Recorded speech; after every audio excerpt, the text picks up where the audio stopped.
Բարև ձեզ, եթերում օրվա ամփոփումն է, ձեզ հետ է Արփինե Նավասարդյանը։ 18:00-ի դրությամբ առանձնացրել ենք հետևյալ լուրերը։ Կառավարությունը հավանություն է տվել օրենսդրական փոփոխությանը, որով վարորդական իրավունքից զրկված անձինք հնարավորություն կստանան վերականգնել այն առանց քննության, անցնելով փորձաշրջան ու ստանալով 6 տուգանային միավոր։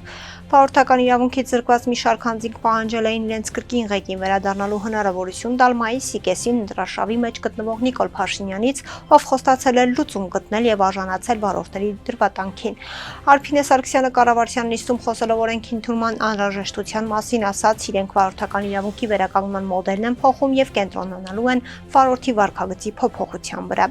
Նոր կարգավորման վարորդական իրավունքի վերականգնման համար քննություն չի պահանջվի, վարորդական իրավունքից զրկվելու ժամկետի ավարտից հետո քաղաքացիները կկարողանան դիմել, անցնել 1 տարվա փորձաշրջան 6 բալով եւ եթե տարվա ընթացքում այս բալերը չզրոյանան, կկարողանան լիարժեք վերականգնել վարորդական իրավունքը։ Այս մեխանիզմից օգտվելու համար վարորդները պետք է 50,000 դրամ պետական տուրք վճարեն։ Մենք տալիս ենք խիստ սահմանափակ բալային միավորներ, իրավունքը վերականգնվում է պայմանականորեն, եթե մեկ անգամ անձը հարբած վիճակում վարեց եւ 1-ից 2 փոքր խախտումներ ունեցավ, 6 բալը սպառվում է։ Մենք հանցայրածիր հնարավորություններ չենք տալիս ու տալիս ենք դա 1 տարվա տրամաբանության մեջ, ասաց նա։ Պաշտպանության նախարարությունից պարզաբանում են, որ բանակի նախկին զինանշանում առկա էին մի շարք զինանշանագիտական, ձևաբանական, գաղափարաբանական թերություններ, որոնց պատճառով էլ զինանշանը փոխվել է։ 2001 թվականին հաստատված եւ Հայաստանի Հանրապետության զինված ուժերի նախկին զինանշանում առկա էին մի շարք զինանշանագիտական, ձևաբանական, գաղափարաբանական թերություններ, ուստի բանակի կերպափոխման համատեքստում նախաձեռնել է նաեւ զինանշանի արդիականացման սրբագրման գործընթացը։ Նախկին զինանշանի հիմնական կերպարը արծիվը ունի հերալդիկ եւ գեղագիտական էական թերություններ, արծիվը պատկերված է փակ կտուցով։ Հերալդիկայում փակ կտուցը համարվում է հանգիստ, ոչ մարտական վիճակ, հաճախ ընկալվում է անշուջ կերպար, ինչը հակասում է բանակի էությանը։ Բացակայում է արծվի հիմնական մարմինը, Իրանը այն ձուլված է ընդհանուր մակերեսին, ստեղծելով միայն փետուներից հավաքված արծվակերպ պատկեր։ Բացակայում են արծվի վերջույթները, ճանկերը, զենքը, սա ստեղծում է անդամահատված անզոր խոցելիակի տեսք, ինչն անթույլատրելի է բանակի խորհրդանիշի համար, հայտնել են Պաշտպանության նախարարությունից ապահովել։ Նոր զինանշանի կենտրոնական կերպարը արծիվը վերաիմաստավորվել է, պատկերված է լիակատար կենդանի եւ ամբողջական մարմնավորմամբ։ Հստակ երևում են գլուխը, մարմինը, թևերը եւ ճանկերը, հաղթահարելով նախկին զինանշանի բացթողումները։ Արծվի կտուցը բաց է, ինչը հերալդիկայում արձանշում է կենսունակություն, պատրաստակամություն, զգոնություն, խոսքի եւ ուժի իրավունք, արծվի հստակ եւ դինամիկ կեցվածքն ուղղակիորեն խորհրդանշում է Հայաստանի Հանրապետության բանակի արտնությունն ու մարտական ոգին, այն մարմնավորում է բանակի առաքելությունը պաշտպանել Հայաստանի Հանրապետության անկախությունը, սուվերենությունը եւ տարածքային ամբողջականությունը։ Կոտայքի մարզում քարոզարշավ իրականացնող Նիկոլ Փաշինյանը պնդել է, որ 8 միլիարդ թալանված թվերում գտնվող գումար է վերադարձել Հայաստանի պետական բյուջե, որը ժամանակին հոսում էր ընդդիմադիրների գրպանները։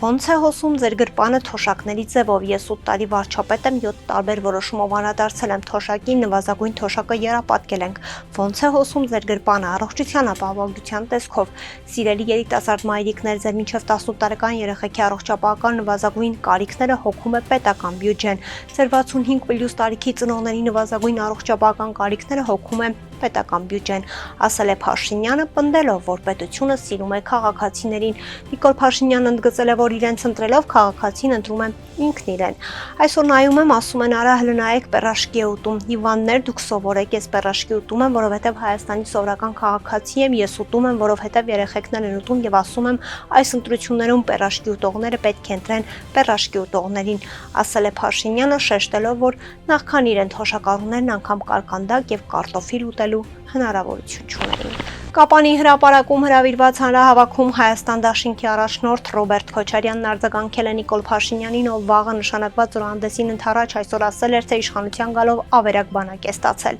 Եռագլուխ պատերանց բերող ինչ հիմարություն ասես, այս մարդը դուրս է տալիս ու անում է դա նրա համար, որ իր խոստումներից ընդհանրապես չխոսա։